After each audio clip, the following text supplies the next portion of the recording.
تقسیم جنت کی کیا ضرورت ہوتی؟ اور حدیث میں نہیں ہے کہ جبریل نے کعبہ میں آ کے کہا تھا یا محمد مصطفیٰ پروردگار کہہ رہا ہے اگر دنیا محبت علی پہ اکٹھی ہو جاتی تو میں دوزخ کو خلق ہی نہ کرتا. تو دوزخ اعمال کی وجہ سے خلق نہیں ہوئی, دوزخ علی کے منکر کے لیے خلق.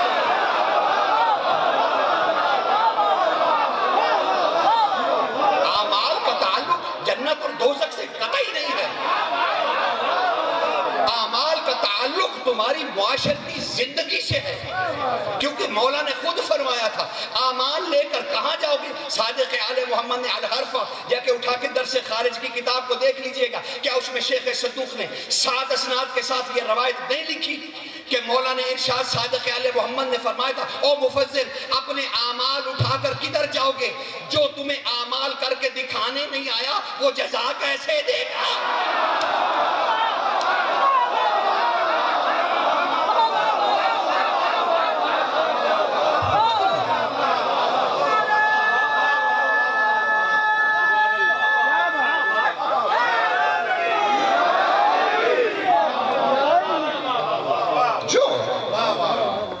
سزا اور جزا انہی کے ہاتھ میں ہے.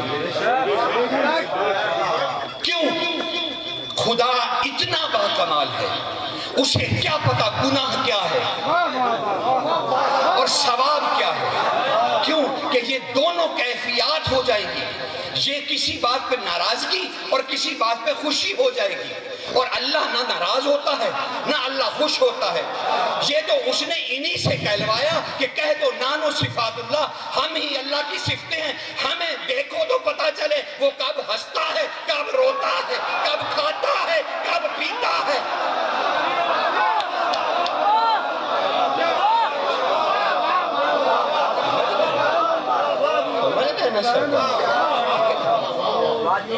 یہ تو بات میری تھی صرف آپ کو متوجہ کرنے کے لیے کہ میں بیچ میں خطبے کے رک گیا. والصلاة والسلام على جميع الانبیاء والمرسلین, والصلاة والسلام على قنادیل التوحید ائمہ طیبین الطاہرین المعصومین حجج اللہ علی الخلق, والصلاة والسلام على قائم آل محمد الحجت الصاحب العاصم.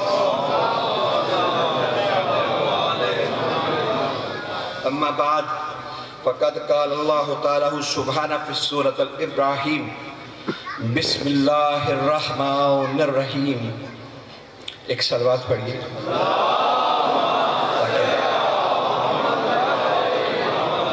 بسم اللہ الرحمن الرحیم.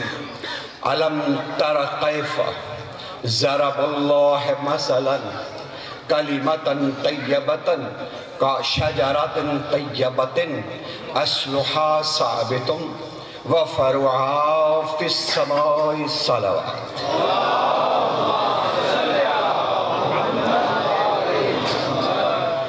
کسی جگہ پہ جا کے اس کا ترجمہ کرنے کی میں کوشش کروں گا اس آیت مبارکہ کی, لیکن صرف اس وقت آپ کو متوجہ موضوع کی طرف کرنا چاہتا ہوں. دیکھیے خداوند عالم نے انسان کو ضروری اختیارات دینے کے بعد انسان کو راہ راست پر رکھنے کی کوشش کا نام حسین رکھا.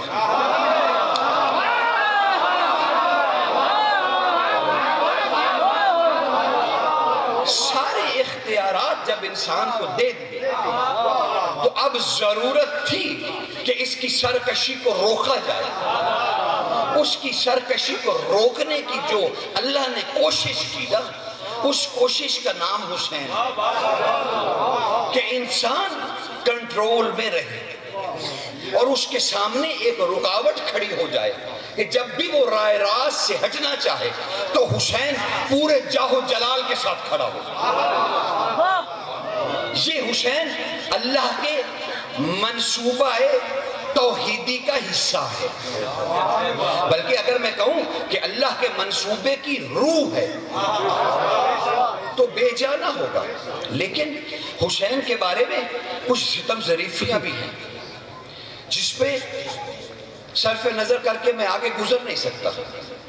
دیکھیے حسین کی سیرت آپ نے کیا سمجھی؟ 3 شعبان سے لے کے 10 محرم 61 ہجری، اور یہ 57.5 یا 57 یا 58 سال کی عمر، یہ ہے سیرت حسین؟ نہیں. حسین کی سیرت تب سمجھ میں آئے گی جب اس کے ظہور سے پہلے کی اس کی سیرت دیکھو. کیونکہ حسین اپنے ظہور عرضی سے پہلے بھی حسین ہیں اور شہادت کے بعد بھی حسین لگ رہے ہیں. جب تک یہ دونوں یعنی اسوہ قبلی اور اسوہ وادی یہ دونوں سمجھ میں نہ آئیں تو انسان یہ 57.5 سال کی عرضی زندگی حسین کی یہ نہیں سمجھ سکتا. ہمیں پہلے سمجھنا ہوگا حسین ظہور سے پہلے کیا تھے، پھر سمجھنا ہوگا کہ حسین اپنے 10 عاشور کے دن 61 ہجری کے بعد حسین اب کیا ہے. اگر یہ دونوں سیرتیں اکٹھی ہو جائیں اور انسان ان کو سمجھ لے تو پھر جا کے دعویٰ کرنا کہ 57.5 سال کا حسین سمجھ میں آ گیا. وگرنہ حسینیت سمجھ میں یہ ایک صرف لذت دہن تو ہو سکتی ہے، اللہ کا کوئی کام نہیں ہے. کیونکہ جب ہمیں معرفت نہیں ہے، ہم دیکھ نہیں پا رہے کہ حسین آنے سے پہلے کیسا حسین تھا. کیوں کہ بہت ساری چیزیں، بہار کو دیکھ لیجئے، جتنی کتابیں 4 کتب اربع ہیں ہماری ان کو دیکھ لیجئے، قطرۃ من بہار دیکھ لیجئے آیت اللہ مستنبت، ہاشم بحرانی کی کتابیں دیکھ لیجئے، ان کے استاد یوسف بحرانی کی کتابیں دیکھ لیجئے، ہمارے اہل سنت بھائیوں کی جرجانی کی کتابیں دیکھ لیجئے، امام دمامیری کی کتابیں دیکھ لیجئے. سب نے لکھا حسین کے بارے میں کہ حسین کی پیشانی جب چمکی تو اس سے حوریں، جنت، انوار، ثمرات خلق ہوئے. تو جب حسین دنیا میں آنے سے پہلے جنت کا خالق ہے تو پھر ہم اس کی سیرت کو بھلا تو نہیں سکتے نا.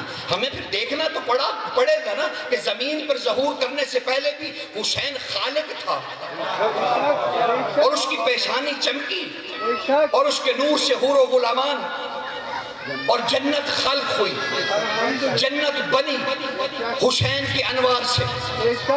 تو حسین کے انوار خالق کی حیثیت تو رکھتے ہیں. اور حسین نے بعد میں کیا کیا؟ شہادت کے بعد حسین نے کیا؟ نوح نے کیا کیا تھا؟ نوح نے درختوں کے تنے کاٹ kar انہیں ہموار کر کے تختوں سے کشتی نجات بنائی. حسین ایسا نہیں ہے، حسین ایسا نہیں ہے کہ درخت لگائے گا پھر کاٹے گا پھر آرے سے چیرے گا پھر ہموار کرے گا پھر کشتی بنائے گا. نہیں، وہ بھی کشتی نجات تھی جو نوح کی تھی. ایک کشتی نجات حسین بھی ہے، لیکن حسین نے اپنی کشتی نجات کربلا کے شہداء کے عقیدوں کو جوڑ کے بنائی. اب کربلا کے شہیدوں کی عقیدوں سے یہ بنی ہوئی کشتی چل رہی ہے. جو کوئی ایسا عقیدہ رکھے جیسا شہداء کربلا کا عقیدہ، خدا پہ نہیں حسین پر،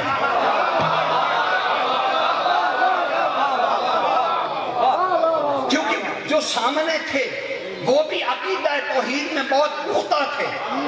اب دو عقیدہ توحید اگر آپس میں کہیں ٹکرا جائیں تو وہاں پر دیکھنا پڑے گا حسین کدھر ہے، ورنہ انسان کو سمجھ نہیں آئے گی کہ کون سی تکبیر اللہ کی تکبیر ہے. کیونکہ حسین بھی تلوار تکبیر کہہ کے چلا رہا تھا، حسین پر جو تلوار چل رہی تھی وہ بھی تکبیر کہہ کے چل رہی تھی. تو دونوں تکبیروں میں فرق کیسے کیا جائے گا کہ کون سی تکبیر؟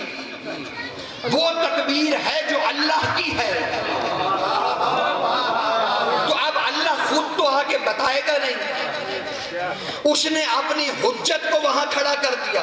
یہی وجہ ہے کہ انسانوں کو قتل تو حسین نے بھی کیا، لیکن تاریخ نے حسین کو قاتل نہیں کہا.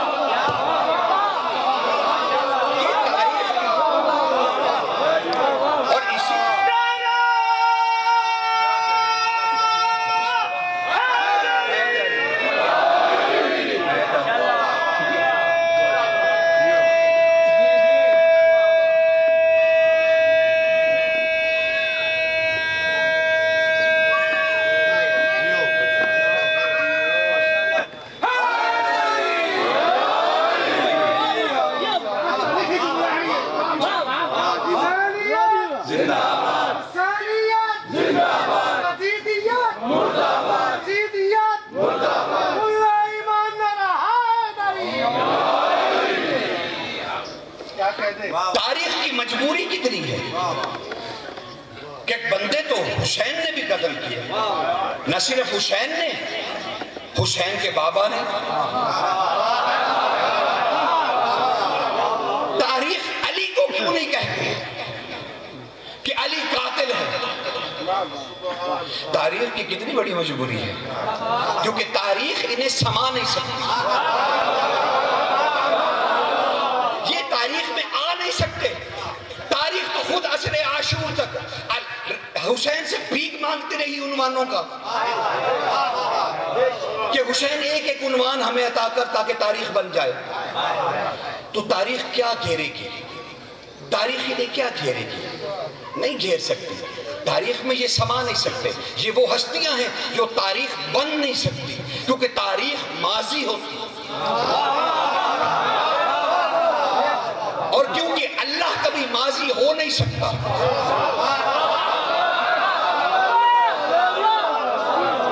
نہ اللہ حال ہوتا ہے، نہ اللہ مستقبل ہوتا ہے. اللہ کی ذات قائم رہتی ہے، اسے تغیر نہیں ہے، اس میں تبدیلی نہیں ہے. اسی لیے انہیں بھی کوئی تبدیلی سے فرق نہیں پڑتا.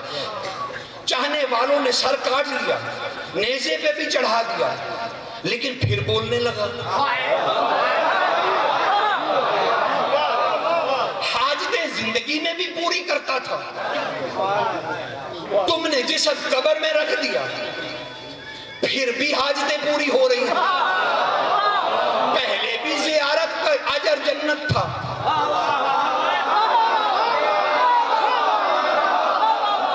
اب بھی زیارت کا اجر جنت ہے. بلکہ یہی نہیں، ایک صحابی صادق آل محمد کی بارگاہ میں حاضر ہوا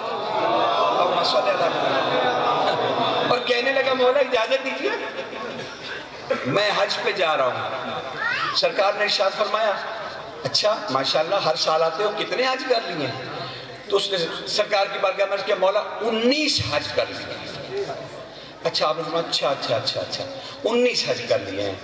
20 پھر 21، پھر بادشاہ نے 3 مرتبہ دہرایا. اچھا 20 پھر 21. اس نے کہا مولا کوئی غلطی ہو گئی؟ کہا نہیں غلطی تو نہیں ہوئی، میں تو یہ دیکھ رہا ہوں. اچھا اب سال پہ جاؤ گے تو 19واں حج ہو جائے گا، اگلے سال جاؤ گے تو 20واں ہو جائے گا، پھر اگلے سال جاؤ گے تو 21واں ہو جائے گا. جب تمہارے 21 حج ہو جائیں گے نا تو تمہیں ایک دفعہ قبر زیارت حسین کا ثواب ملے گا.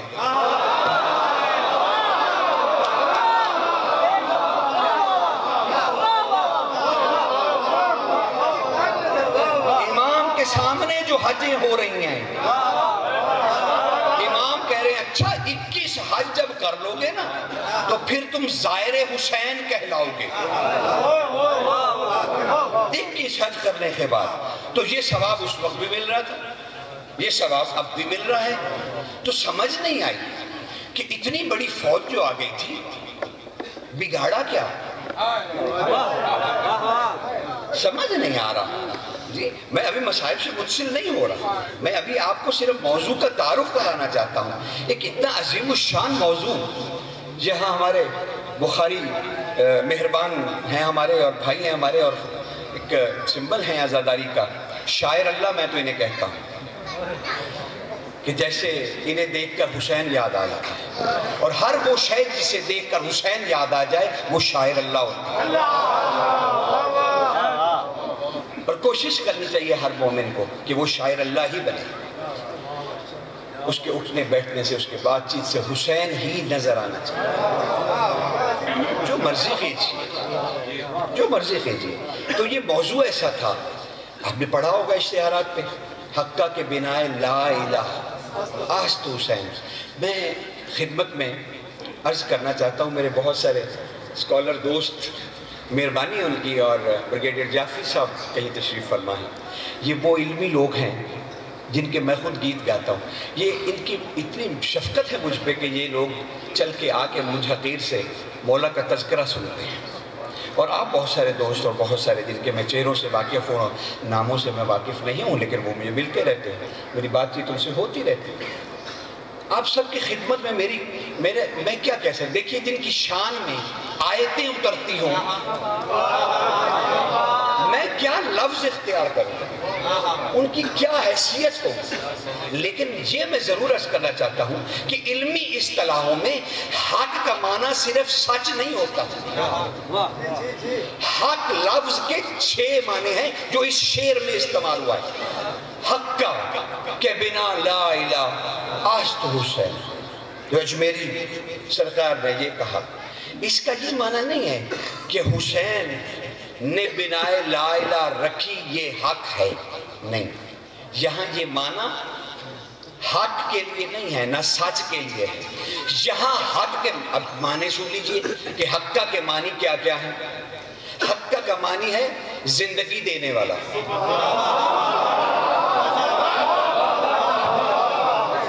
منجد دیکھ لیجئے گا، عرفی عربی کی بہت بڑی ایک سند یافتہ لغہ ہے، عرفی کو دیکھ لیجئے گا، عرب میں اس وقت وہی پڑھائی جاتی ہے۔ طیبہ میں سرکار آپ تو واقف ہیں اس چیزوں سے، مجھے شکر ہے تائید یہیں سے مل گئی پروفیسر صاحب، تو یہ اس میں لفظ حق کے معنی درج ہیں، زندگی دینے والا، رزق کھلانے والا،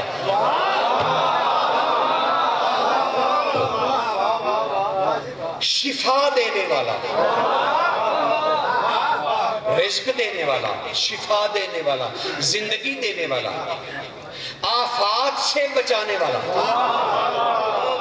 رسول کی ایک حدیث بھی ہے، یا علی انت حقہ، اے علی تو حقہ ہے، حق نہیں حقہ، تو مجھے بچانے والا ہے۔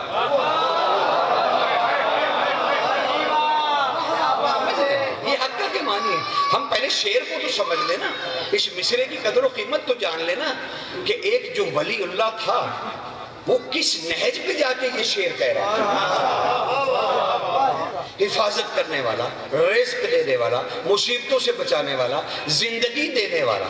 5واں معنی تھا حقہ کا، جو عرفی نے، عرب والوں نے لکھا، انہوں نے کہا حقہ اس وقت استعمال ہوتا ہے جب حالت نزا ہو اور مرنے والا کہے کہ ایک قطرہ پانی دے دو، تو اسے جو ایک قطرہ اس کے منہ میں ٹپکا دے وہ حقہ ہوتا ہے۔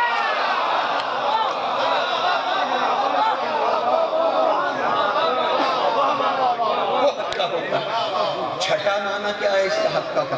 چھٹا معنی یہ ہے، اللہ اکبر، کہ جو پوری زندگی کفایت کرنے والا ہو، یعنی اس نے آپ کی کفالت لے لی ہو کہ بھائی جب تک زندہ رہو گے تمہارا نان نسخہ میرے ذمہ ہے۔ یہی چشتی اجمیری علیہ رحمہ فرما رہے ہیں، حقہ کے بنا لا الہ آست حسین، یہ حسین وہ ہے جس نے لا الہ کو زندگی دے دی، یہ حسین وہ ہے جو اس کا پالن ہار ہے، یہ حسین وہ ہے جو اس مرتے پہ اسلام کو پانی پلا رہا ہے، یہ حسین وہ ہے جو اس کی حفاظت کرنے والا، یہ وہ حسین ہے جس نے زندگی بھر شہادت دے کے اس کا خرچہ اٹھا دیا۔ سلام یا حسین، سلام یا حسین، سلام یا حسین، سلام یا حسین، سلام یا حسین۔